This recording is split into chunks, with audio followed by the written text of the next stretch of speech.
네, 오늘장 랭킹5와 함께 하실 시간입니다. 오늘 어떤 키워드 놓고 전략에 대한 아이디어 확장해봐야 될까요? 두 분과 함께 이야기 펼쳐가 보도록 하겠습니다. 자, 신한투자증권 황유현 PB팀장, 불사조 리서치 김진경 본부장 나와주셨습니다. 두 분 어서 오십시오. 네. 안녕하세요.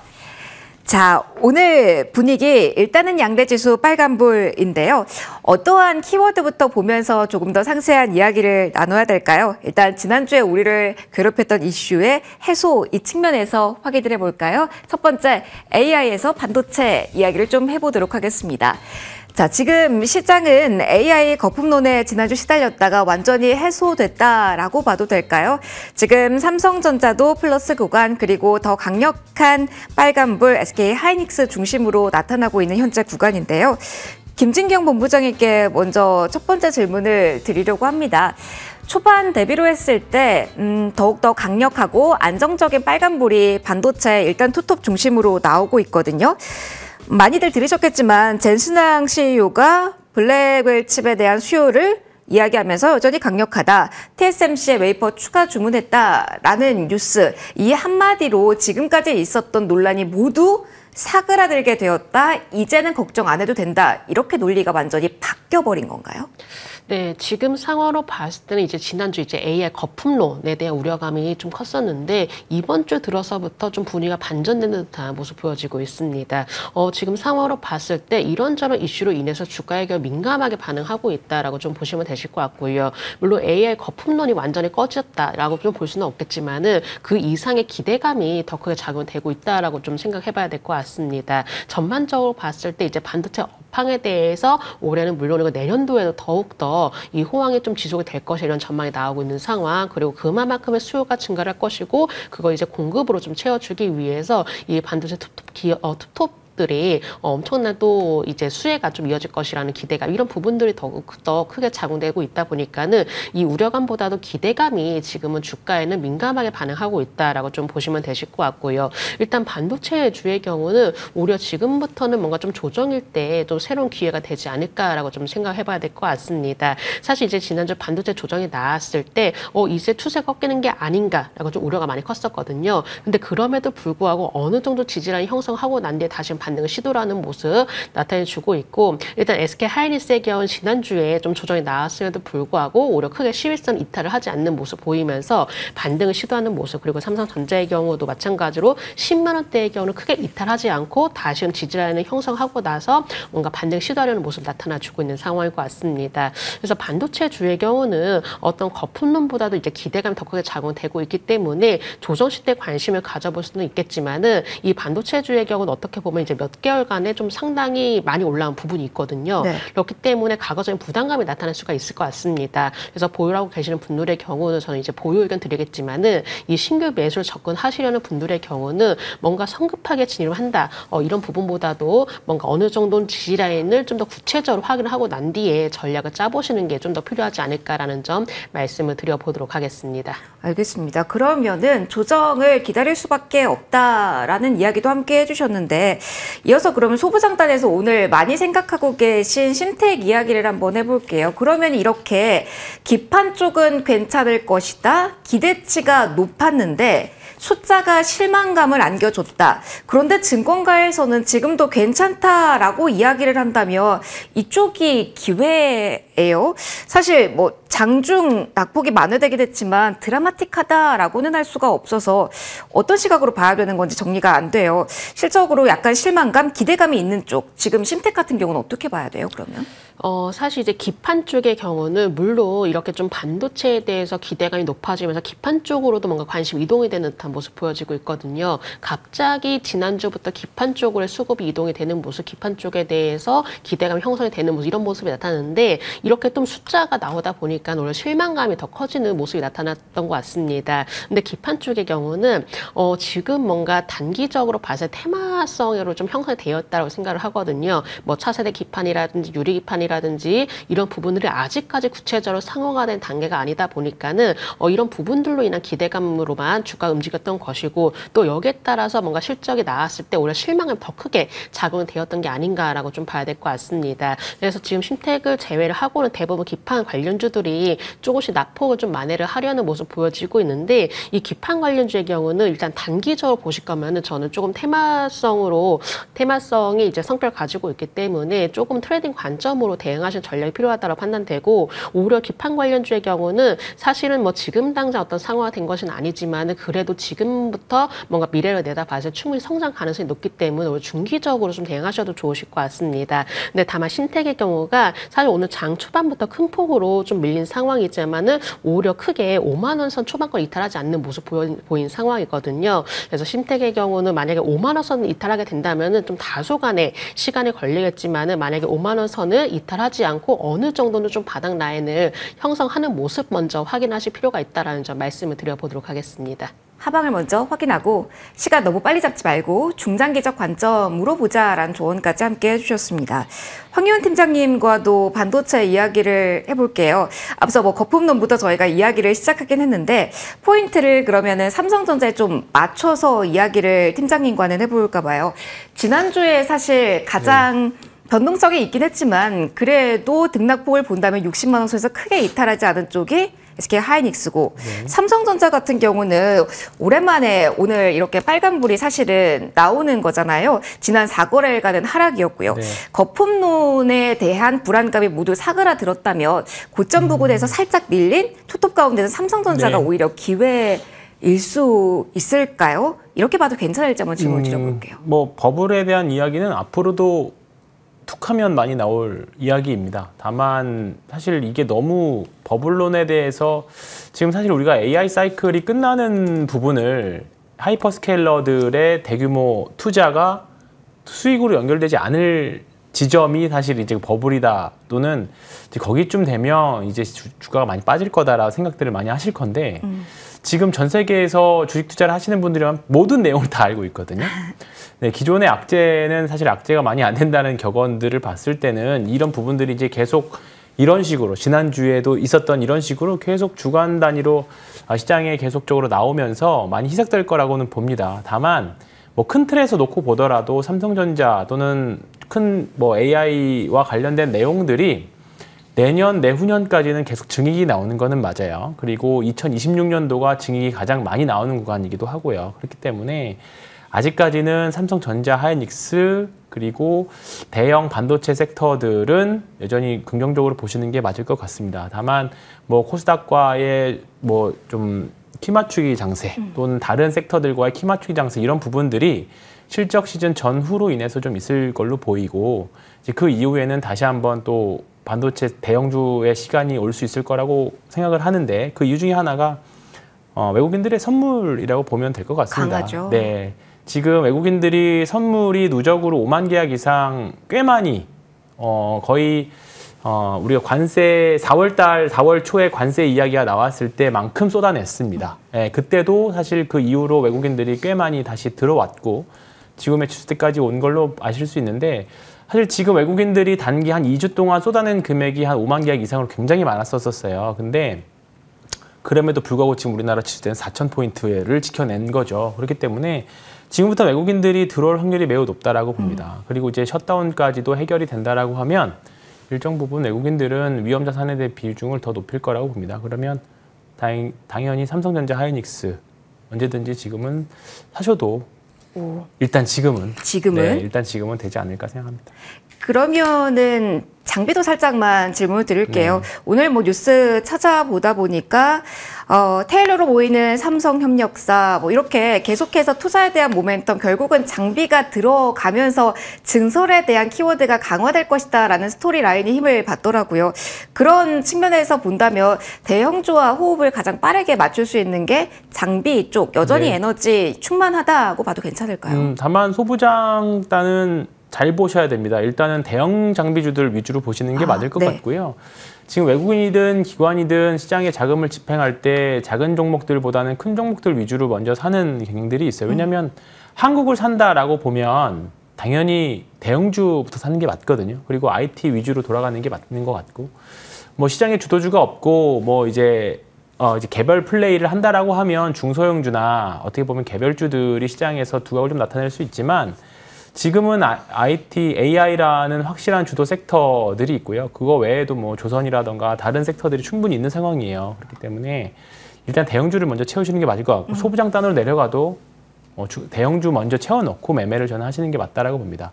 지금 보면 뭐 앞서서 침택 이야기도 해주셨지만 소부장들은 실적 대비 먼저 올라간 종목들은 실적 발표하고 나서 세론이 일단 세게 나오고 있는 양상입니다. 이 부분에 대한 좀 조정들이 좀 있을 건데 내년까지 본다라고 하면 충분히 좋은 매수 기회는 될 거예요. 근데 몇몇 종목들은 기회비용이 너무 클 수도 있습니다. 많이 빠져 있는 종목들은 그렇기 때문에 4분기, 3분기 실적들 잘 확인하셔서 추세 강한 종목들 위주로 대응을 하시는 게 지금은 맞다라고 봅니다. 대형주로 봐야 되고 추세 강한 종목 포인트 언급을 해주셨습니다. 그러면 이쪽도 사이즈가 큰데 정책이란 드라이브로 조금 더 추세를 강화해 나갈 수 있을까요? 오늘 이야기 좀 많이 들으셨을 겁니다. 배당소득 분리과세 25%로 완화 가닥이 잡혔다, 공감대를 형성했다라는 이야기가 나오면서 오늘 금융주부터 지주사까지 강력한 움직임을 보이고 있습니다. 지금 뭐 계속 중요한 거는 연속성이겠죠. 김진경 본부장님, 저희 오랜만에 다시 한번 정책에 대한 힘을 이야기합니다. 조선방산 그리고 반도체 이야기 주로 하다가 오늘 다시 한번 기관수급 중심으로 이렇게 금융주부터 올라오잖아요. 더욱더 수혜 영역에서 탄력이 강화될 수 있는 이슈가 맞습니까? 시장에서의 영향력이 지금보다 강화될 수 있다라고 보시는지 궁금합니다.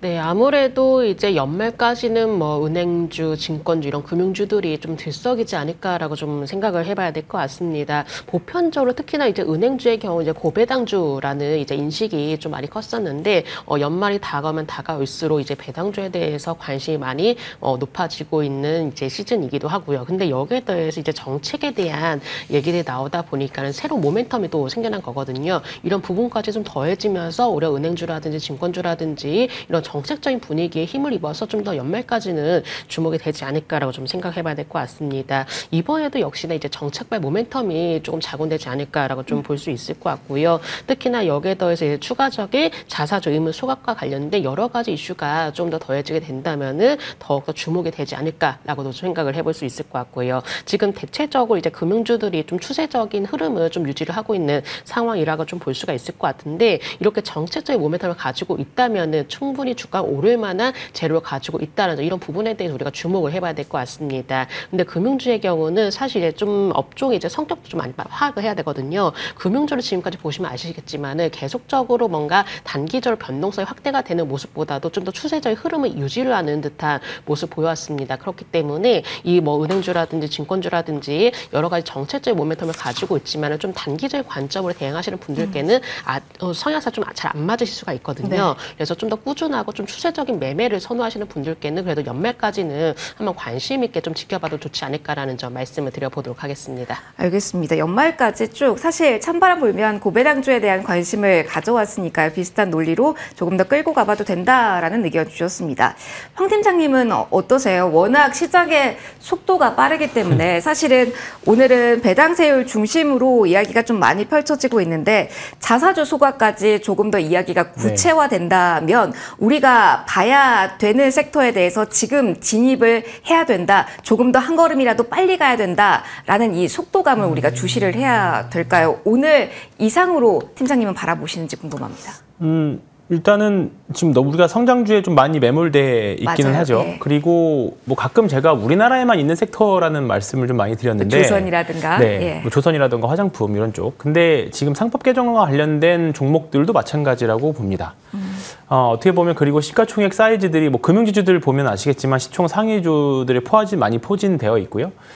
지주사들도 마찬가지고 네. 그다음에 자사주 높은 종목들도 마찬가지고 시총 상위 종목 중에 현대기아도 사실은 싼 종목이라고 하면 또 싼 종목일 수 있습니다. 뭐 상법 개정안으로 본다기보다 배당소득 뭐 상법 개정안을 보는 게 맞겠네요. 일단은 그쪽에서 보면 당연히 세금에 대해서 유리해진다라고 하면 더 장기 투자에 대한 메리트도 좀 많이 발생될 거고 특히나 싼 주식을 지금 많이 오른 상태에서 네. 싼 주식을 찾는다라는 점에서 본다라고 하면 아주 좋은 선택지가 될 수도 있죠. 그렇다 보니까 지금 지수만 놓고 보면 사실 이런 가치 투자들의 섹터들이 지수를 단단하게 좀 막아줄 수 있는 영역이 좀 되는 것 같아요. 그래서 지금 계속 우리나라 시장에 있어서 강세장을 보는 이유 중에 하나가 이런 부분이라고 봅니다. 만약에 시장이 흔들리고 또 난다라고 하면 오늘처럼 오늘 같은 오늘은 삼성이나 하이닉스 좋지만 이런 좀 경기 방어주 쪽에 있는 종목들이 시장 지탱해주는 역할도 분명히 있을 거라고 봅니다. 그래서 금융지주사들 대표적으로 배당 많이 주고 실적 잘 내는 금융지주사들 종목들 보시면 아시겠지만 여타 성장주 못지않게 좋은 수익률들을 보여주고 네. 있거든요. 그렇기 때문에 이 부분이 이번에 안 된다고 하더라도 결국에는 계속 밀어붙일 수 있는 계속 추진하려는 정책 방향이기 때문에 일단은 지금 금융지주사 포함해서 상법 개정과 관련된 종목들, 대주주 비율이 높은 종목들, 자사주 비율이 높은 종목들은 그 중에서도 배당 높은 종목들이 있습니다. 그런 종목들은 포트에 하나 정도 약간 수비하는 종목이라고 보시고 다 막 AI나 성장주, 바이오 같은 공격형의 종목들 보신다기보다 약간 방어주 성격에 있는 종목들 꼭 한두 종목은 있으시면 좀 편하실 거라고 봅니다. 요즘은 근데 지주사를 바라보는 시각도 약간은 달라서요. 배당을 많이 주는 쪽을 주는 게 좋습니까? 네. 아니면 이전에 저희 정책 이야기할 때도 본업을 잘하는 그러니까 조선이나 방산에 네. 강하고 그리고 반도체 비중이 있고 이런 자회사에서 좀 힌트가 되는 지주사도 네. 괜찮다라는 힌트를 주셨잖아요. 네. 지금 자리는 어때요? 그런 굳이 지주사 섹터 안에서 본다라고 하면 본업 말고 이제 똘똘한 자회사를 가지고 있는 지주사도 좋지만 그냥 그런 거는 똘똘한 자회사를 사는 게 낫다. 아니, 굳이 그쪽을 선택을 한다면 지금 시장의 두산 같은 거는 좀 다를 수 있지만 다른 지주사들 입장에서 본다라고 하면 굳이 똘똘한 자회사를 갖고 있다라고 하면 똘똘한 자회사를 사는 게 맞을 것 같고요. 아예 약간 금융지주사나 배당 정책 위주를 본다라고 하면 금융지주사 같이 배당 높은 주식들을 좀 선택하시는 게 포트폴리오 상으로는 좀 더 좋을 것 같습니다. 성격에도 뚜렷한 쪽을 네. 공략하자라는 이야기 해주셨습니다. 지주사 이야기를 하다 보니까 지난번에 이야기 많이 하지 않았던 GS 좀 궁금하더라고요. 김진경 본부장님과 이쪽 이야기를 해보겠습니다. 지난번엔 본업이 잘하는 그러니까 한화 쪽이라든가 HD 이쪽이 움직임이 강했는데 오늘은 GS가 가장 강하게 움직임이 포착이 됩니다. 현재 구간에서도 11% 전후의 오름세가 나오잖아요. 이걸 어떻게 봐야 돼요? 그동안 부각받지 않았던 지주사의 랠리라고 봐야 돼요? 아니면 석화 쪽 그리고 정유사에 대한 분위기 전환이 최근 들어 나오고 있잖아요. 그 변화에 편승해서 더욱더 플러스 알파의 시세를 보여줄 수 있는 종목군이 GS라고 볼 수 있는 걸까요? 어느 쪽일까요? 일단은 첫 번째로 봤을 때는 지금 이제 업종별로 좀 따져봤을 때 순환매가 좀 돌아가고 있는 분위기가 연출이 되거든요. 그러니까 지주사 안에서 이제 순환매 현상이 좀 나타나고 있고 이제 GS의 경우는 상대적으로 사실 더 오른 부분이 있다 보니까 오늘 장에서는 좀 더 뒤늦게 두각을 나타내는 것으로 좀 보여지고 있고요. 또 두 번째로 이제 GS도 역시나 이 자회사들이 지금 역할을 잘 해내주고 있기 때문에 이를 통해서 GS도 역시나 좀 기대가 더욱더 높아지는 듯한 모습을 좀 보여줬던 것 같습니다. 물론 정유 부분에 대해서도 요즘 굉장히 또 주목이 되고 있는 것도 사실이기도 하고 또 GS 리테일 부분에서도 긍정적인 실적들을 좀 보여왔기 때문에 이런 자회사들의 역할이 워낙 잘 해내주었다는 점 그렇기 때문에 이 지주사 관련주로서 지주사로서의 좀 더 두가 나타내주었고 또 오늘장의 경우도 전체적으로 이제 지주사 관련주들의 어떤 긍정적인 기대감, 정책적인 분위기로 인해서 긍정적인 기대감이 형성이 되었기 때문에 여러 가지 내용들이 조금 더 이제 포함이 된 게 아닌가라고도 좀 생각을 해봐야 될 것 같습니다. 그래서 지주사 관련주들의 경우는 역시나 이제 자회사들 일을 잘 해내주어야 주가도 그만큼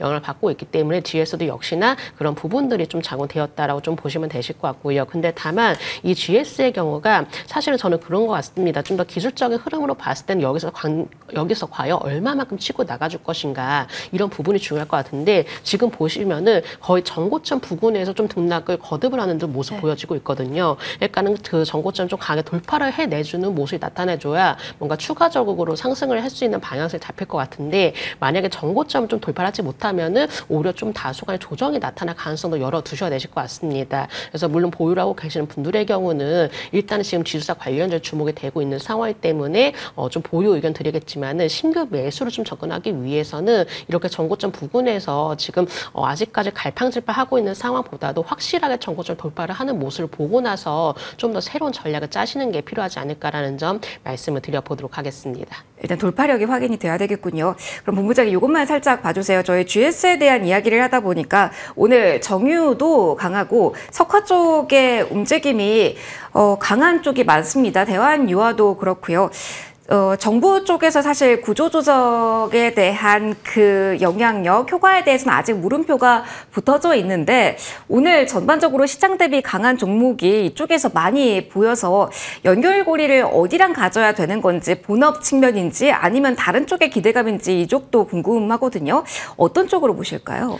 네, 일단은 지금 이제 최근까지 반도체 주로 했던 쏠림 현상이 많이 지속이 되었거든요. 근데 이런 쏠림 현상이 완화가 되면서 소외가 되는 업종들로 수급이 이동이 되고 있고 어떻게 보면은 이제 정유주도 마찬가지로 그동안 소외가 되었던 업종이다 보니까는 이쪽으로 좀 더 이동이 되고 있는 듯한 분위기도 연출이 되고 있던 것 같습니다. 물론 이제 구조조정이라는 어떤 기대감도 형성이 되어 있겠지만은 전체적으로 정유주들이 실적에 대한 개선 기대감이 좀 작용되지 않았나라고 생각을 해봐야 될 것 같고요. 왜냐하면은 이제 요즘 워낙 실적 시즌이기 때문에 이 실적과 연관이 되어 있는 소식이 나올 때마다 주가의 움직임도 달라지는 경우가 많기 때문에 정유주도 마찬가지로 일단 3분기에는 그래도 긍정적인 실적을 내주었고 또 4분기에도 추가적인 실적 기대가 형성이 되어 있기 때문에 이 구조조정에 대한 기대감과 그리고 실적에 대한 기대감이 서로 함께 좀 작용되었다라고 좀 봐야 될 것 같습니다. 그래서 여러 가지 좀 기대감이 반영되었다라고 보시면 되실 것 같고요. 근데 정유주의 이제 특성상 사실 조금 어떤 시장 환경에 대해서 좀 민감하게 반응을 하고 있는 섹터이거든요. 그러니까 안정적으로 추세적인 흐름을 따라서 올라가고 있는 섹터다라고 보기에는 어렵기 때문에 오히려 여러 가지 시장 환경에 대한 변수에 좀 민감하게 반응하고 있는 만큼 정유주에 대해서는 이렇게 특별한 이슈에 대해서는 우리가 꼼꼼히 체크를 해볼 필요가 있다는 점도 함께 말씀을 드려봐야 될 것 같습니다. 뉴스에 따른 영향력도 조금 더 이쪽은 봐야 되겠네요. 정책 좀 키워드로 좀 뻗어나가 봤습니다. 그리고 궁금합니다. 이쪽도 정책의 영향에서일까요? 아니면 관세 불확실성에서 벗어나면서 보다 나은 4분기에 대한 기대감이라고도 볼 수 있을까요? 황 팀장님 오늘 뭐 시총 상위주 쭉 보다 보니까 초반부터 자동차의 움직임이 좀 가파르게 나오더라고요. 현대차, 기아 동반해서 움직임 빨간불 나오고 있습니다. 어떤 시선으로 볼 수 있을지 궁금해요. 이것도 뭐 주주환원 이쪽 시나리오로 가야 되는 걸까요? 아니면은 뭐 실적에 대해서 더 나아진 불확실성 해소 다른 측면으로 봐야 되는 걸까요? 오늘 그래도 의미 있는 빨간불일까요? 네, 뭐 현대기아는 계속 싼 기업입니다. 아직도 싸고요.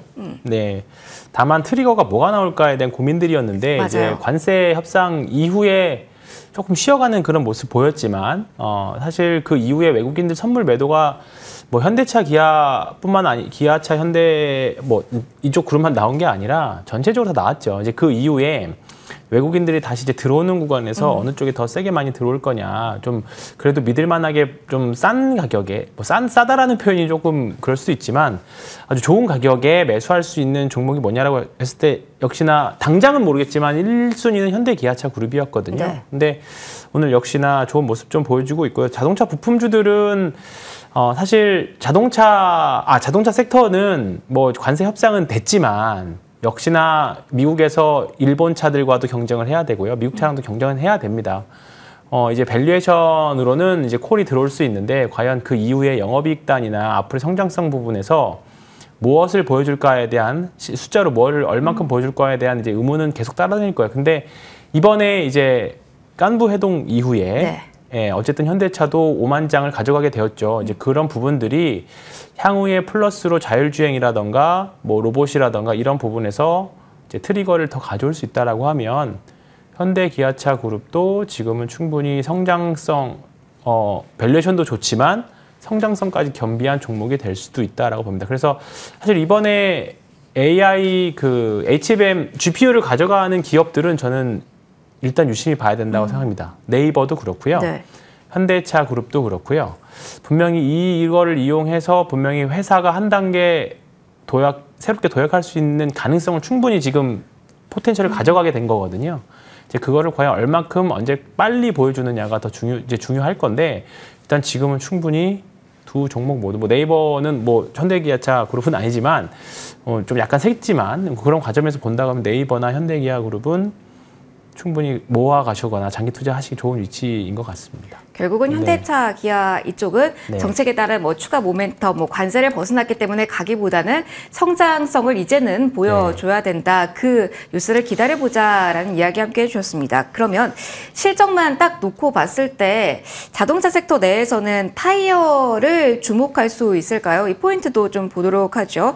김진경 본부장님, 사실 관세 여파에 기대치 낮았습니다. 그런데 타이어주는 오늘 강력한 흐름을 보이고 있습니다. 관세에도 불구하고 상당히 선전한 실적 기록하면서 증권가에서도 일제 목표 주가 상향 조정하고 있는데요. 이 타이어 섹터에 대한 전반적인 분위기는 더 좋아질까요? 관세 역풍에도 이 정도. 만약에 소급 적용되게 된다면 플러스 알파를 기대할 수 있는 4분기에 대한 기대감까지 안고 매력도 지금은 이전보다 많이 높아졌을지 궁금합니다.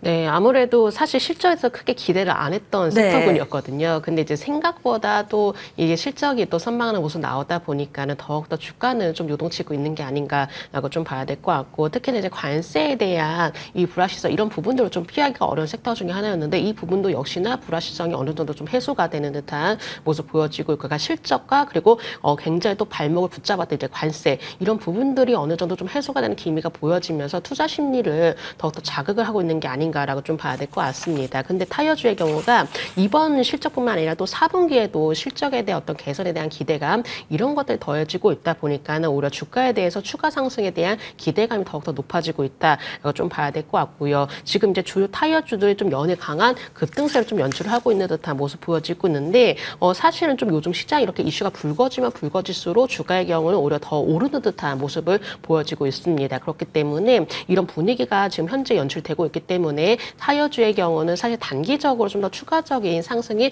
가능하지 않을까라고 생각을 해볼 수가 있겠지만은, 다만 주가가 워낙 단기적으로 올라온 만큼 약간의 변동성도 이제부터 열어두셔야 된다는 점이죠. 그렇기 때문에 오히려 타이어주의 경우는 뭔가 우리가 꾸준히 끌고 간다, 이런 느낌보다도 이슈가 불거진 이런 상황일 때 조금 트레이딩 관점으로만 대응하실 필요가 있다는 점도 함께 말씀을 드려보도록 하겠습니다. 아직은 매수해서 낙관하는 시점은 아니다라는 포인트도 함께 조언해 주셨습니다.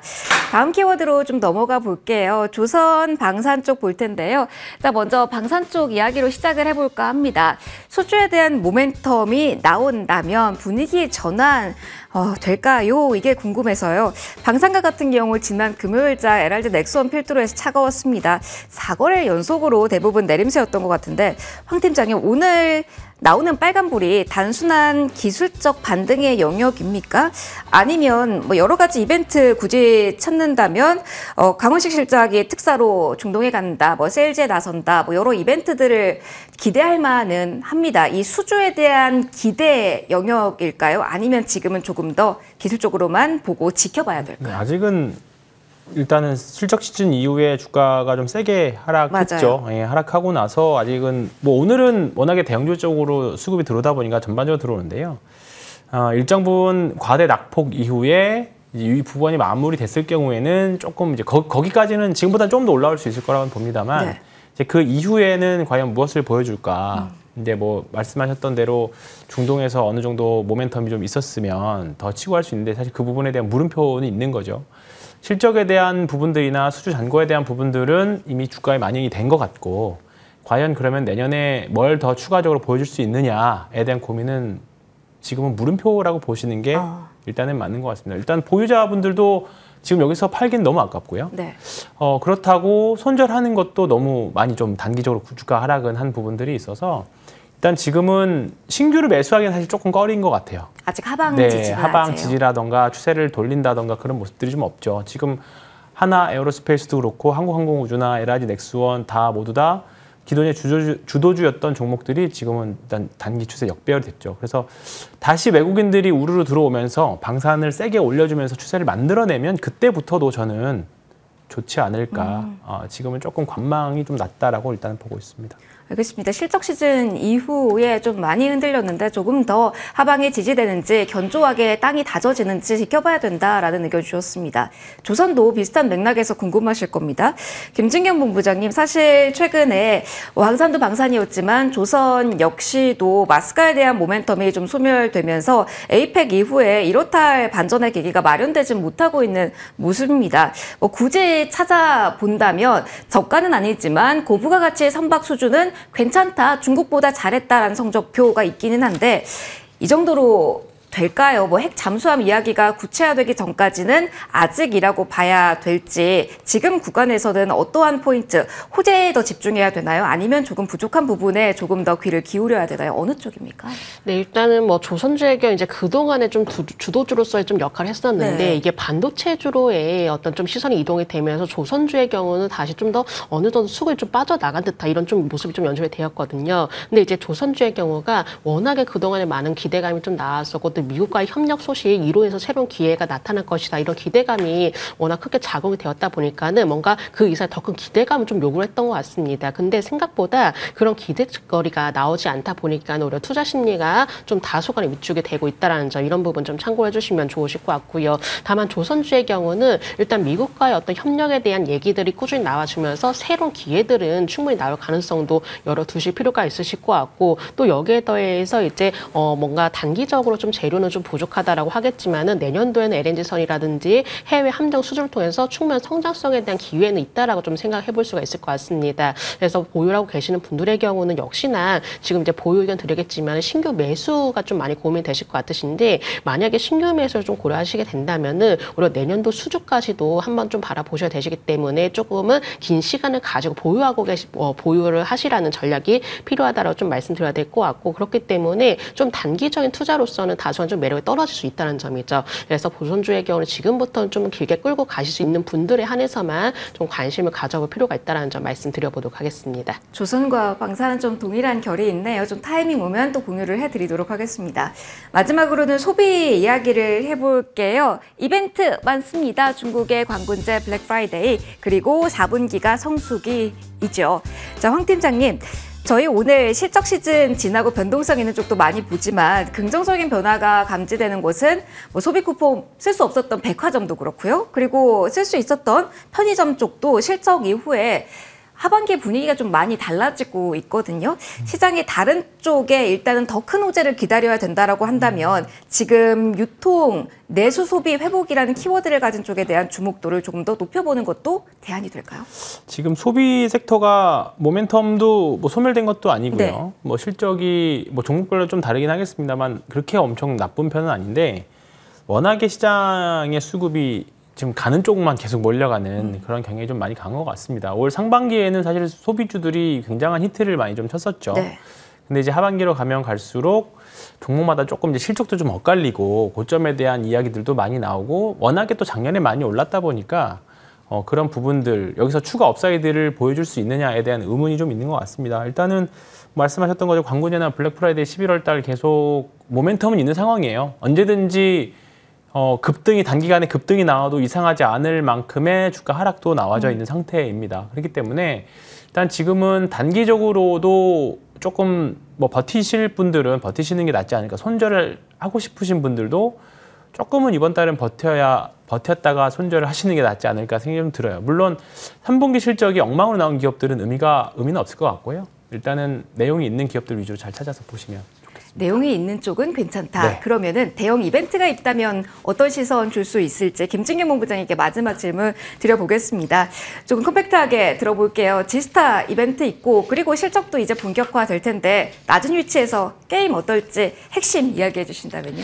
네, 사실 이제 게임주도 그동안 워낙에 소외가 많이 되었던 분위기이고, 가장 큰 이벤트라고 한다면 이제 지스타를 좀 앞두고 있는데, 사실 게임주의 경우 이런 큰 이벤트도 우리가 주목을 해볼 필요가 있겠지만, 게임주도 역시나 개별적인 이슈에 민감하게 반응하거든요. 이 게임주의 가장 큰 개별 이슈라고 한다면 바로 신작 게임 출시라는 점이죠. 이 신작에 대한 게임 출시 기대감이 어떻게 작용되는지, 그리고 정말 대작 출시가 어떻게 이루어질 것인지, 이런 기대감으로 인해서 주가의 방향이 달라질 수가 있기 때문에 게임주의 경우는 이렇게 개별 이슈에 조금 더 집중하시는 전략이 필요하실 것 같습니다.